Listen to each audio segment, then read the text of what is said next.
fact that we set fire to the buildings and building materials at the Penrhos bombing range is not in dispute. We ourselves were the first to give the authorities warning of the fire, and we proclaimed to them our responsibility. We are professional men who hold positions of trust, of honor, and of security. I must speak now with reluctance for myself.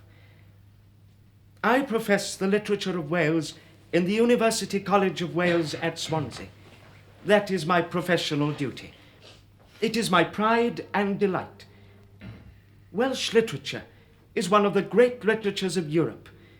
It is the direct heir in the British Isles of the literary discipline of classical Greece and Rome. And it is a living, growing literature, and draws its sustenance from a living language and a traditional social life.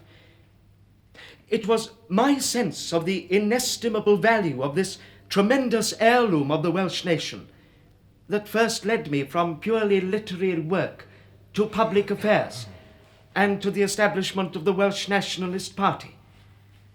It was the terrible knowledge that the English government's bombing range, once it was established in Llŷn, would endanger and in all likelihood destroy an essential focus of this Welsh culture, the most aristocratic spiritual heritage of Wales, that made me think my own career, the security even of my family, things that must be sacrificed in order to prevent so appalling a calamity.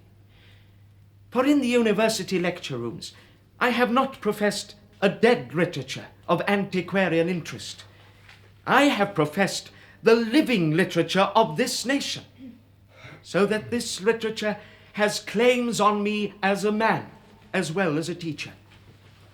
I hold that my action at Penrhos Aerodrome on September the 8th saves the honor of the University of Wales, for the language and literature of Wales are the very raison d'etre of this university.